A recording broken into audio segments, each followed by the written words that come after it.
What is up, guys, and welcome back to an episode of the F122 Mobile Racing Career Mode here for episode number 73 then, as we are now at Saudi Arabia then, for the Saudi Arabian Grand Prix for, I think, what is the first time? I think we did this with the Aston Martin last time around, but this is a very recent, of course, Grand Prix to be added into this career mode, so I am not expecting a lot of things because it is, of course, a speed track, and as we know, the Haas is really bad in a straight line, so there's only one way to find out, and it's go time here as we make our way down towards the first corner, then nice and easy down to second gear here through that second corner, getting a corner cut penalty, but managing to keep going here as we make our way into sector 1. This is a true test of our bravery here, as we can make up quite a bit of time on the AI thanks to the fact that we can take a decent amount of speed through the corners here, through 4th gear up to 5th gear here, making sure we don't touch any of the outside asphalt, as that will slow the car down massively for some reason. So keeping it on the proper black stuff as we make our way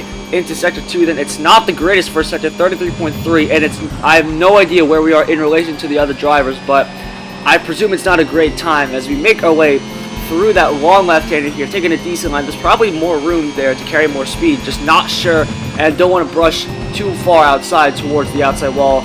And any sort of contact with the walls out here is going to cost you massive amounts of time, simply because the average speed of the circuit is so fast. So having any sort of momentum that's broken will absolutely demolish your lap time. 31.1 through the second sector. It is a green sector, so it's not looking too bad at the moment. So we'll see how this Haas does. It is better, of course, than the Aston Martin in a straight line, but not by much.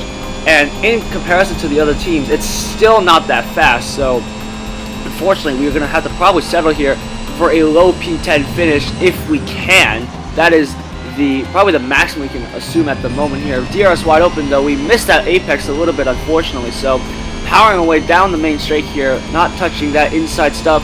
Where's this going to put us across the line as we stick to the left towards the finish line? That's going to put us P6 on the grid there. Actually, not even a bad time, considering the fact that we almost actually binned it at a couple times. We were just off Hamilton there, as you can see, about 6/10 there compared to the Briton driver in the Mercedes, which of course is much faster in a straight line. So we're not doing that bad so far, but we'll see how the weekend unravels here as we get ready on the grid and go to 5 red lights then for the Saudi Arabian Grand Prix. Where are we going to be ending up after 3 laps time around this very fast street circuit? Lights out, and away we go. We immediately try to cover off Russell, but that immediately fails, and that allows Norris and Ocon to go steaming through, as does Valtteri Bottas there on the inside of me. We do manage to get past Ocon as well. We got a bit wide there on purpose, and now Ricciardo's up to 9th. Norris is now up into 6th place there. He got past George Russell off the sorry, he got past both Mercedes as well as he made a beautiful move there on Russell. He outbroke himself a little bit there, and that allows us to swoop up the inside there of the young Brit. But now Norris is actually up into 5th there as we get caught on the outside stuff there. And like I said, that stuff can really kill you there. So unfortunately, that lost us a bit of momentum. That allows Ricciardo to have a look at us towards the next corner. But we are up into P7. Then Hamilton's in P6 here. Norris, I said, is up into P5. Leclerc still leads the Grand Prix so far as Ricciardo goes steaming around the outside there. A beautiful move there from the Australian. We unfortunately cannot do much about it here. We can try to stick within the slipstream as best as we can, but that McLaren is so much quicker in a straight line compared to our Haas. As you can see, he's just effectively pulling away, despite the fact we do have the slipstream, and I mean, he doesn't. Hamilton's much farther ahead compared to him. He's English, sorry. Ricciardo is much farther from Hamilton than we are to Ricciardo, but that's going to change because Russell is all over our gearbox at the moment, and that allows one of the Alpines, I think that's Ocon there, who, remember last episode, he actually stole one of our positions just at the line. So of course, no love lost between me and him at the moment, and we make a bit of contact with the wall, and that's going to now allow both of them to catch up to us there as Ocon tries to go on the inside, Russell tries to go on the outside. We say no to both of them, and Alonso's going to try to get in the act as well, as Russell is absolutely hounding us. There goes Alonso on the inside here. We are doing an absolute worthy job of defending. That may or may not involve a huge amount of contact there. Kevin Magnussen would be proud there, as Gasly in the AlphaTauri is now up into P9. So this is all kicking off here as we make our way into the heart of Sector 1. And can we see if we can pull away from the AI just a little bit here? We are about 4/10 ahead of Gasly here. We are, I think, a little faster than the AlphaTauri then, but we'll have to see how this plays out as we make our way through this nice sequence of corners here, keeping it on the right stuff here.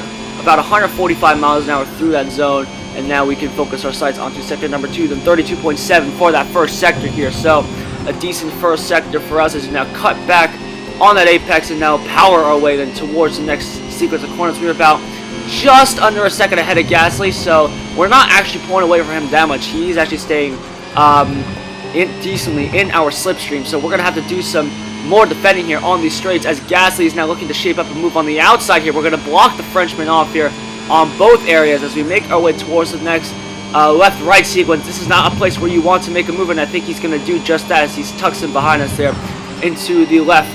Now the double right-hander here, 5th gear, about 140 miles an hour, and now powering our way through. This is going to be very interesting as Gasly now is all over us. We have no help, remember, ahead of us. Hamilton is 4 seconds ahead of us, so this is all on us to see if we can defend our position, and we are making this pass as physically wide as possible here to try to see if we can hold on to this P8 at the moment here. 4 points. It would be great at the moment because just we are getting hounded as Gasly tries to make a move on the inside. We block him off there at the last second. That huge gaggle of cars is just waiting for me to slip up and just take advantage of those points positions here. As we make our way onto the final lap, then through the chicane one last time. You're getting a good run there this time around. That's going to push the gap up to about second there. Very nice to see. Into the sequence of corners, getting very close to that wall, and unfortunately getting a corner cut as a result of that. That's going to allow them to catch up once again, so all our hard work just got undone there by that one corner cut. But they are going side by side there, which is causing them to hold themselves up a little bit. Russell tries to go on the outside. He does not want to do that, and that's going to slow him up as well. So the gap goes back up to a second here at the moment. So we'll see how this ends up as we make our way into the left-hander here for the final time here. 4th gear. Leclerc, by the way, still leads the Grand Prix from what I presume is Carlos Sainz, and then Verstappen and Perez, although I won't be surprised if the Red Bulls have gone into the mix into the podium spot, because that Red Bull, I will say, is pretty quick in a straight line. We did manage to drive it, and it was very, very good. As we almost get caught out there by Russell. He makes contact with us trying to go on the inside. We blocked him up. We gave him about a car's width, but he just stuck his nose in. And Russell, he turned in on me. Yeah, he did not want to think about that. So he thinks we could claim we turned in on him. He's going to claim we turned on him on that corner as well.